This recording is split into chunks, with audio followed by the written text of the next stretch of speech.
2 दिसंबर 2019 को मुंबई के महिम बीच पर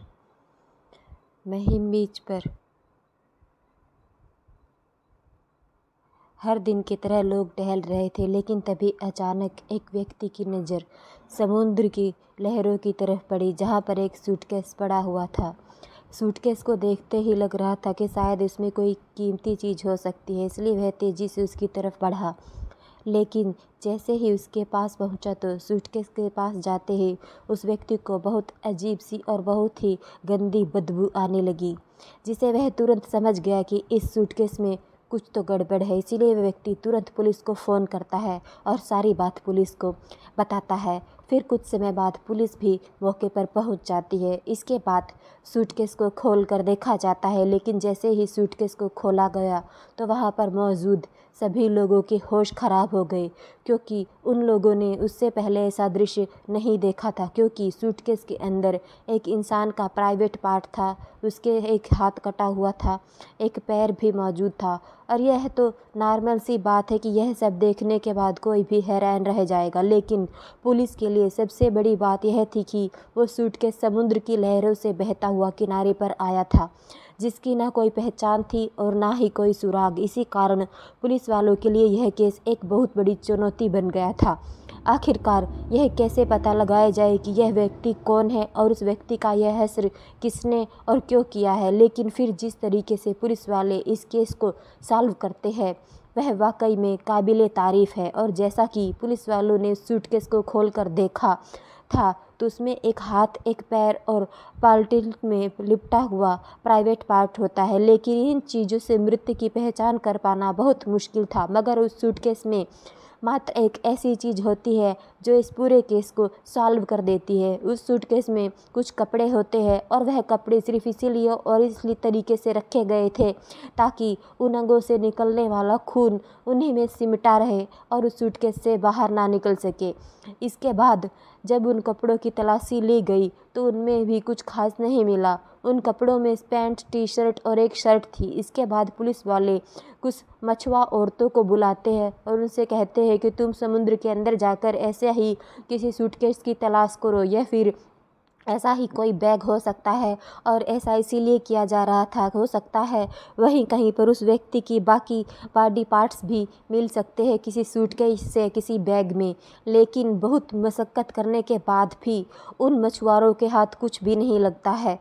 पुलिस द्वारा उस सूटकेस को हॉस्पिटल भेज दिया जाता है ताकि यह पता लगाया जा सके कि आखिर यह घटना कब घटी। उन पार्ट्स की जांच करने के बाद पता चलता है कि घटना तो 5-6 दिन पहले की घटी है, यानी कि यह सूटकेस 2 सितंबर 2019 को मिला था। इसका मतलब था कि यह घटना 26 या 27 नवंबर को घटी थी। साथ ही जांच में के समय उसके हाथ फिंगरप्रिंट को भी निकाल लिया जाता है, जिसके फिंगरप्रिंट को क्रिमिनल रिकॉर्ड में मैच करवाया जाता है। लेकिन फिर भी पुलिस को कुछ हाथ नहीं लगता है, क्योंकि हमारे भारत देश के अंदर अभी तक क्रिमिनल के रिकॉर्ड ही रखे जाते हैं और आम लोगों के रिकॉर्ड रख पाना तो भी संभव नहीं है। जबकि अमेरिका जैसे विकसित देशों में आम नागरिकों के भी डीएनए और फिंगरप्रिंट तक के डाटा को भी रखा जाता है। खैर, अभी तक तो पुलिस वालों के हाथ ऐसा कुछ भी नहीं लगा था जिससे वह केस की गुत्थी को सुलझा सके।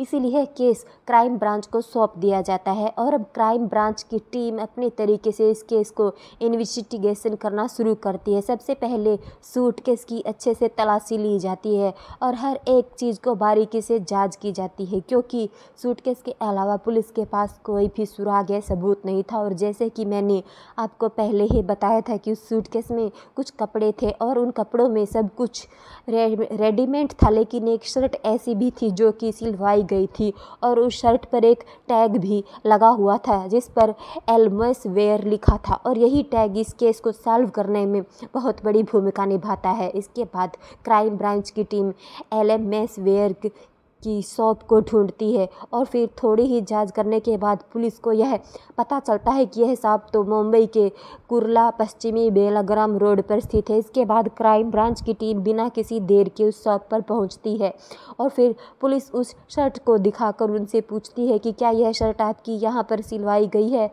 क्योंकि टैग तो इसी पर आपकी शॉप का ही लगा हुआ है। इसके बाद उस शॉप का टेलर कहता है कि यह टैग तो हमारी शॉप का ही है और अगर यह शर्ट हमारे पर सिलाई हमें से सिलवाई गई होगी तो इसका रिकॉर्ड भी हमारे पास ज़रूर होगा। इसके बाद उस टेलर ने एक बहुत बड़ी लिस्ट को निकाला और जिसमें से वह हर एक कस्टमर के कपड़े के सैंपल के साथ उसका नाम लिख कर रखता था। और कुछ देर ढूंढने के बाद वह पुलिस द्वारा दिखाई गई उस शर्ट से मैच करता हुआ एक कपड़ा उस टेलर को मिल जाता है और साथ ही वहाँ पर एक नाम भी लिखा हुआ था और वह नाम था बेनेट रिबोले। अब पुलिस को यह तो पता चल गया था कि जिस व्यक्ति ने ये शर्ट सिलवाई थी उसका नाम रिबेलो था, लेकिन वह जैसे पुलिस को सिर्फ उसका नाम ही पता चला था, क्योंकि उस टेलर ने तो उसे व्यक्ति का फ़ोन नंबर लिया था और ना ही उसका पता लिखा था। इसलिए यहाँ से पुलिस के सामने एक और चैलेंज बढ़ जाता है। सिर्फ एक नाम के सहारे उस व्यक्ति को मुंबई जैसे शहर में कहाँ ढूंढे, आखिरकार वह कौन था और कहाँ का रहने वाला था। अब पुलिस को उस टेलर की शॉप पर खड़े रहने का कोई फ़ायदा नहीं होने वाला था, क्योंकि वहाँ से उन्हें सिर्फ एक नाम का पता चला था, उसका एड्रेस नहीं मिला था। इसके बाद क्राइम ब्रांच ने सोशल मीडिया का भी सहारा लिया। उन्होंने सोचा कि शायद हो सकता है उस व्यक्ति ने सोशल मीडिया पर अपना कोई अकाउंट बनाया होगा और अपनी फ़ोटो वगैरह पोस्ट की होगी। यही सोचकर क्राइम ब्रांच वाले सोशल मीडिया पर अब उस व्यक्ति की तलाश शुरू कर देते हैं। सबसे पहले अब सोशल मीडिया पर यह पता लगाना भी मुश्किल था कि वह व्यक्ति कौन है, सिर्फ उसका नाम ही पता था। इसके अलावा पुलिस वालों के पास कोई इन्फॉर्मेशन नहीं थी, लेकिन फिर भी पुलिस अपनी तलाश जारी रखती है और फिर एक एक करके उन सभी की प्रोफाइल को, यानी कि उस नाम के जितने भी व्यक्ति थे उन सभी की प्रोफाइल की जाँच करना शुरू करती है। आखिरकार उन्होंने किस तरह की फ़ोटो अपलोड की है। पुलिस उन सभी के डाटा को अच्छे से चेक करती है ताकि उन्हें कुछ तो ऐसा मिल जाए जिससे यह पता चल सके कि वह जिसको तलाश कर रहे हैं वह व्यक्ति उन्हीं में से कोई एक है। लेकिन दोस्तों, यह काम इतना भी आसान नहीं था जितना कि हम सभी को सुनने में लग रहा है। इस काम के लिए एक अलग से टीम बनाई गई थी। इस नाम से जितनी भी प्रोफाइल है उन सभी के अच्छे से जांच की जाए, इसीलिए पूरी मेहनत और लगन से यह जांच कर रही थी पुलिस। आखिरकार पुलिस की यह मेहनत रंग लाई। उन्हें एक ऐसा प्रोफाइल पेज मिल जाता है जिसे ऊपर उन्हें पूरा विश्वास था कि हो ना हो यह वही व्यक्ति है जिसको वह लोग तलाश कर रहे हैं, क्योंकि जिस तरह का हाथ उन्हें उस सूटकेस के अंदर मिला था सेम उसी तरह का हाथ फिर उससे मिलता जुलता हाथ उन्हें उस प्रोफाइल पेज पर मिलता है, यानी कि उस व्यक्ति का हाथ भी उन्हें वैसा ही लगता था। इतना ही नहीं, जब उस व्यक्ति की प्रोफाइल को अच्छे से देखा गया तो पुलिस को एक ऐसी फ़ोटो भी मिल जाती है जिसमें उसने वही कपड़े पहने हुए थे जो कपड़े समुद्र किनारे पर पड़े उस सूटकेस में पाए गए थे। और इससे यह तो कन्फर्म हो गया था कि पुलिस जिसकी तलाश कर रही थी वह वही व्यक्ति है। थोड़ी और जांच करने पर पता चलता है कि वह व्यक्ति एक म्यूजिशियन है, गिटार पियानो वगैरह बजाकर अपनी जीविका चलाता है। उसको प्रोफाइल को और अच्छे से देखने पर एक और आईडी मिलती है जिसकी फ़ोटो खींचकर उसने प्रोफाइल पर अपलोड की हुई थी और उसी दूसरी आईडी के अंदर उसकी पूरी डिटेल दी गई थी, यानी उसके घर का एड्रेस से लेकर उसके फ़ोन नंबर तक। उसके बाद पुलिस ने उस फ़ोन नंबर पर कॉल करती है, लेकिन वह फ़ोन नंबर स्विच ऑफ आ रहा था। इसीलिए अब पुलिस वाले बिना देर किए उस आईडी पे दिए गए एड्रेस सांता क्रूज ईस्ट इलाके में पहुंच जाते हैं। लेकिन जिस घर का पता उन्हें इतनी मेहनत करने के बाद मिला था उस घर का ताला लगा हुआ था। यह देखकर पुलिस वालों को फिर से निराश होना पड़ता है। लेकिन इसके बाद पुलिस वाले उनके पड़ोसियों से पूछताछ करते हैं कि आखिर इस घर पुलिस आसपास लोगों से पूछती है कि इस घर में सभी लोग कहाँ चले गए। पड़ोस के लोग कहते हैं कि अभी कुछ दिन पहले से ही ये दोनों बाप बेटी कहीं चले गए हैं और वह हमें नहीं पता है कि वो कहाँ गए हैं और क्यों गए हैं। अब पुलिस सोचती है कि यहाँ ताला लगा हुआ है, इतनी मेहनत के बाद तो ये एड्रेस मिला है और अब भी कुछ नहीं हो सकता है। लेकिन अब पुलिस करती तो क्या करती। पड़ोसी कहते हैं कि इसके आगे की जानकारी हमें नहीं है। लेकिन बेटी के बारे में सुनते ही पुलिस वालों थोड़ा शक हुआ। उन्हें लगा कि शायद ऐसा भी हो सकता है कि बाप के साथ साथ बेटी को भी यही हाल किया गया हो और उसकी लाश को भी इसी तरीके से कहीं फेंक दिया गया हो। यानी यह मामला अब और भी ज़्यादा उलझता जा रहा था। अभी तो सिर्फ सवाल पर सवाल आ रहे थे, लेकिन जवाब अभी तक एक भी नहीं मिल पा रहा था। इसके बाद पुलिस वालों ने ताला तोड़कर उस घर की जांच करना ही सही समझा और फिर ताला तोड़कर पुलिस वाले घर के अंदर चले गए। इसके बाद अच्छे तरीके से घर की छानबीन की जाती है और छानबीन के दौरान पुलिस को एक नोटबुक मिलती है जिस पर लिखा था कि आई एम बैड गर्ल, जिसने मुझे पनाह दी, मेरी परवरिश की, मैंने उसी को ख़त्म कर दिया। Dad I am sorry, very very sorry, I am bad girl. और इन लिखी हुई लाइनों पर उन पुलिस वालों के लिए एक बहुत बड़ा मैसेज था। जहाँ तक क्राइम ब्रांच वाले यह सोच रहे थे कि शायद बेनेट रिबोले के साथ भी ऐसा ही कुछ हुआ होगा जो कि उसके पिता के साथ हुआ हो, लेकिन उस नोटबुक में लिखी यह लाइनें पढ़कर साफ पता चल रहा था कि आराध्या बेनेट रिबोले की कुछ गलत किया हो, क्योंकि अगर वह अपनी बेटी होती तो वह उस मैसेज को ऐसे कैसे लिखती, जिसने मेरी परवरिश की और जिन्होंने मुझे पनाह दी, मैं उन्हीं को ख़त्म कर दिया। और अब इससे यह तो साफ़ हो चुका था कि मरने वाला कौन है और मारने वाला कौन है, यानी कि बेनेट रिबोले की गोद ली हुई बेटी ने ही उसके साथ यह दरिंदगी की थी। लेकिन अब यह जानना बहुत ज़रूरी था कि आराध्या ने यह सब क्यों किया था, लेकिन अभी तक आराध्या पकड़ी नहीं गई थी। इसके बाद पुलिस को आराध्या का नंबर भी उसके घर से मिल जाता है और जब उस नंबर को ट्रेस किया गया तो यह नंबर बंद आ रहा था, लेकिन जब कुछ समय के लिए नंबर ऑन हुआ तो उस नंबर की लोकेशन घाट कोपर में दिखाई दे रही थी। इसके बाद पुलिस तुरंत वहां पहुंच जाती है और उन्हें आराध्या पटेल भी वहीं पर मिल जाती है।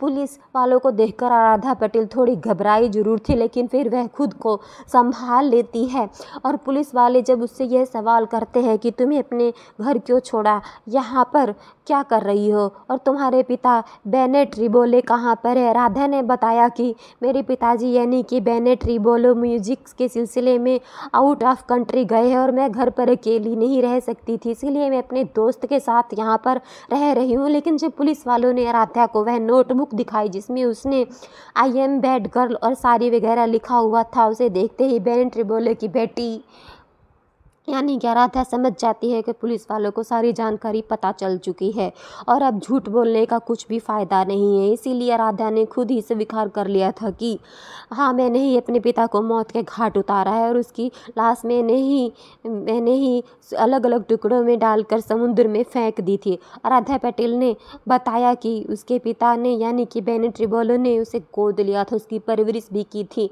और सब कुछ ठीक ठाक चल रहा था। लेकिन आगे चलकर कुछ समय बाद एक दिन आराध्या की मुलाकात एक लड़के से होती है, उन दोनों की दोस्ती हो जाती है, वे दोनों नंबर एक्सचेंज करते हैं और फिर धीरे धीरे उन दोनों में प्यार हो जाता है। हालांकि उस लड़के की उम्र उससे कुछ ज़्यादा थी, आराध्या उसे कई साल छोटी थी, लेकिन उन दोनों में बातें होना शुरू हो जाती है। और फिर एक दिन आराध्या ने अपने उसी प्रेमी को यह बताया कि उसके पिता ने भले ही उसे गोद लिया है, लेकिन वह उसका शोषण करता है, उसके साथ संबंध बनाता है, जिससे वह बहुत परेशान हो चुकी है। यह बात सुनकर आराध्या का प्रेमी गुस्से में पागल हो जाता है और वह आराध्या से कहता है कि तुम यह सब कैसे बर्दाश्त करती हो, उसने तुम्हें बेटी बनाकर गोद लिया था, तो फिर वह तुम्हारे साथ यह सब कैसे कर सकता है और तुम्हारे पिता को अब इसकी सज़ा ज़रूर मिलेगी। इसके बाद 23 नवंबर 2019 को वह दोनों मिलकर पहली बार बेनेट रिबोले को ख़त्म करने का प्लान बनाते हैं, लेकिन इसमें वह कामयाब नहीं होते। फिर 26 नवंबर 2019 को जब बेनेट रिबोले घर पर मौजूद नहीं थे तो उस समय आराध्या का बॉयफ्रेंड उसके घर पर पहुंचता है और वह दोनों इसी बारे में बात कर रहे थे, जिसकी वजह से आराध्या पटेल को बहुत ज़्यादा गुस्सा आ रहा था कि आखिर उसके पिता ने उसके साथ ऐसा घिनौना काम क्यों किया। और जैसे ही उसके पिता बेनेट रिबोले घर पर आते हैं तो आराध्या अपने पिता से झगड़ने लगती है कि आपने मेरे साथ ऐसा क्यों किया, आपके एक अच्छे पिता की तरह मेरी परवरिश क्यों नहीं की। यह बातें सुनकर बेनेट रिबोले अपना गिटार उठाते हैं और आराध्या के प्रेमी को मारने की कोशिश करते हैं, क्योंकि बेनेट समझ गया था कि इसी लड़के ने आराध्या को भड़काया है, क्योंकि उस दिन से पहले तो आराध्या ने इस बारे में कभी कोई सवाल नहीं किया था। लेकिन गलत किया तो भी आप मुझे कमेंट में बताइएगा। मेरे हिसाब से तो एक लड़की को जो करना चाहिए ऐसा ही करना चाहिए था, और जिस तरह से उस आदमी ने उसका शोषण किया था वह कहीं भी उसका बाप कहलाने के लायक नहीं था। तो दोस्तों प्लीज़ सब्सक्राइब करें, वीडियो को लाइक करें, ताकि आपकी लाइक और कमेंट से हमारा भी उत्साह बढ़ता रहे और हम वीडियो बनाते रहे। जय हिंद, जय भारत।